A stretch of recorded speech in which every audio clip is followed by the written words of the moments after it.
चिपळूण तालुका काँग्रेसचे माजी अध्यक्ष तसेच प्रसिद्ध उद्योजक प्रशांत यादव यांनी महाराष्ट्र प्रदेश राष्ट्रवादी काँग्रेस पार्टीमध्ये प्रवेश केला।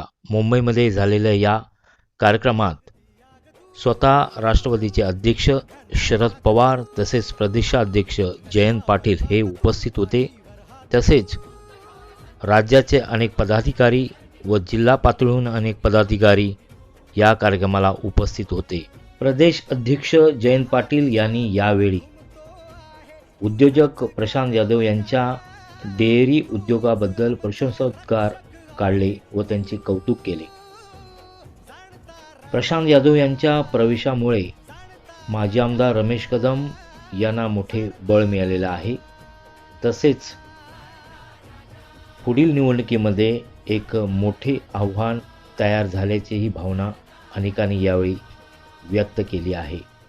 या प्रवेशाबद्दल बरेच दिवस चर्चा सुरू होती व आज अखेर शरद पवार यांच्या उपस्थितीत हा प्रवेश झाल्यामुळे तालुक्यातील तसेच जिल्ह्यातील राजकीय समीकरणं ही काय ठरतात याकडेच आता सर्वांचे लक्ष लागून राहिले आहे। प्रकल्प असतील सहकारी तत्व, पण एवढा नीटनेटका पूर्ण विचार करून उभा केलेला प्रोजेक्ट दुधाचा मी दुसरा महाराष्ट्रात बघितला नाही। एवढा उत्तम प्रकल्प प्रशांत यादवांनी चिपळूणला उभा केलेला मी बघितला। त्यामुळे ह्या नेतृत्वाची दूरदृष्टी तुम्हा सगळ्यांना रोजगार देण्याची दिसते, व्यवसाय वाढवण्याची दिसते, शेतकऱ्याला स्वतःच्या पायावर उभा करण्यासाठी जोडधंदा असला पाहिजे हा आग्रह या नेतृत्वाचा दिसतोय।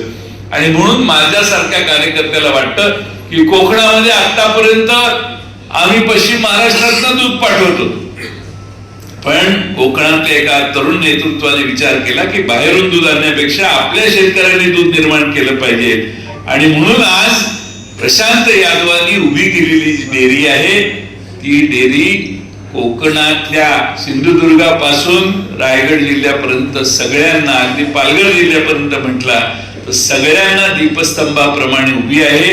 या डेअरीकडे बघून कोकणातले आणखीन तरुण पुढे येतील आणि दुधाचा व्यवसाय कोकणातल्या शेतकऱ्याला जोडधंदा म्हणून चांगल्या दिमाखानं उभा राहील असा मला विश्वास आहे। आणि म्हणून आज प्रशांत यादव राष्ट्रवादी काँग्रेसमध्ये प्रवेश करतायत। प्रशांत यादवांची शिफारस अनेकांनी केली, पण आपल्या राजकारणाचं क्षेत्र सोडून बाहेर असणाऱ्या मधुकर भावेंचाही आग्रह आहे की मधुकर भावे म्हणतात की हा तरुण तुम्ही हाताला धरा, हा राष्ट्रवादी काँग्रेस त्या भागात वाढवू शकतो आणि रमेशबाईंचा आशीर्वाद असेल तर हा निवडून देखील येऊ शकतो। ही आमच्या मधुकर भावेंची भूमिका आहे।